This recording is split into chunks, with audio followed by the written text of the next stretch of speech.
The first time the guards said they could pray, most of the Japanese prisoners thought they had misheard, or that it was some kind of cruel American joke, another trick from a country they had been told knew nothing of honor or gods.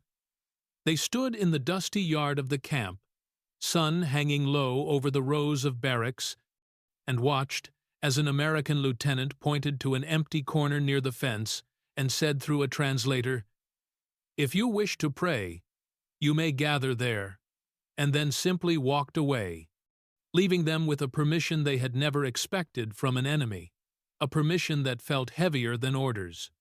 Back home, before uniforms and rifles and shipping out to Pacific Islands whose names they barely knew, prayer had been part of air. They breathed shrines at village crossroads, incense smoke curling in temple rafters, the muffled gong at dawn and dusk. The way their mothers pressed palms together before little household altars.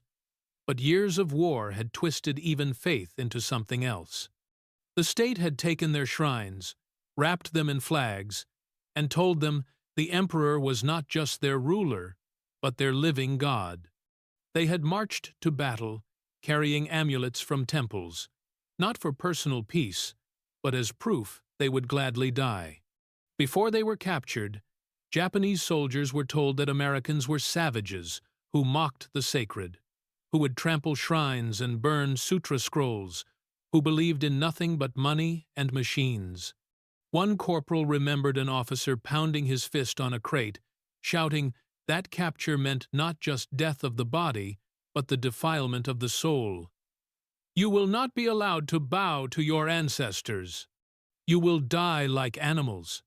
So when the Americans first rounded them up on some scraped, sunburned patch of Pacific beach and shipped them like cargo to camps ringed with barbed wire, no one even dared to ask if they could pray.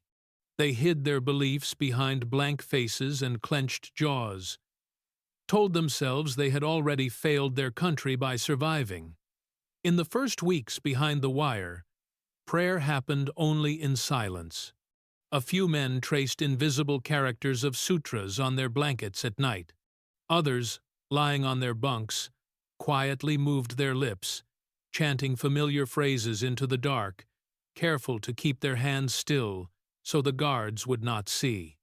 One man, a former temple student turned infantryman, pressed his forehead to the wall every morning, whispering the Heart Sutra into the splintered wood.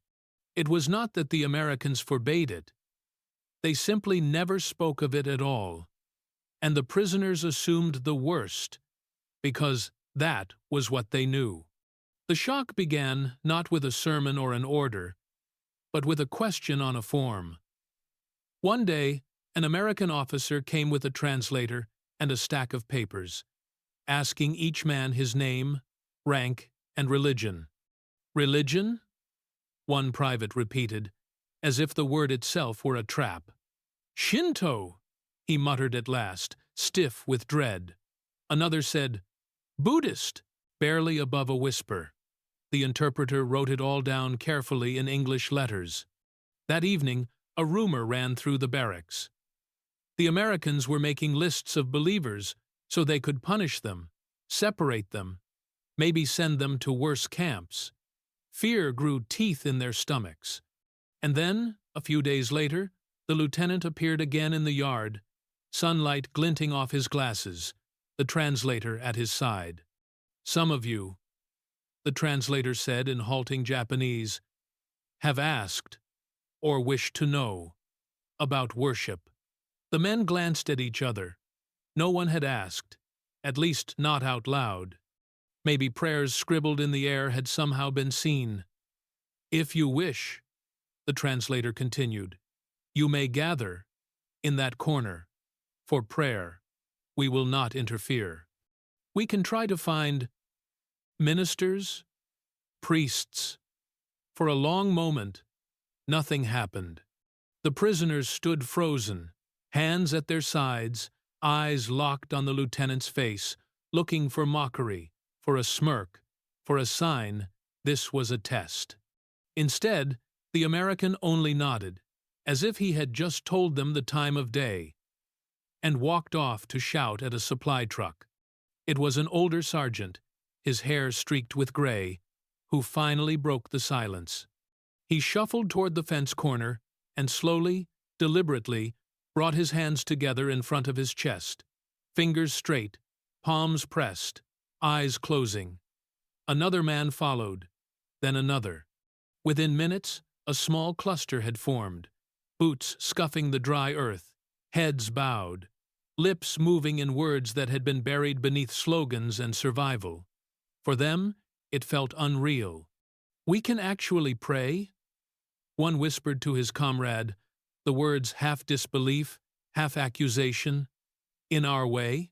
The answer came not from an officer, but from the simple fact that no one stopped them. The guard in the nearest tower leaned on his rifle and looked bored, chewing gum. No shouted orders, no jeers, no laughter. The first prayer was clumsy. A mix of Shinto bowing and Buddhist chants, men borrowing from memories of childhood rituals in the absence of real shrines. One prisoner carefully picked up a small stone and set it on a crate like an altar. Another found a scrap of wood and scratched a simple torii gate into it with a nail.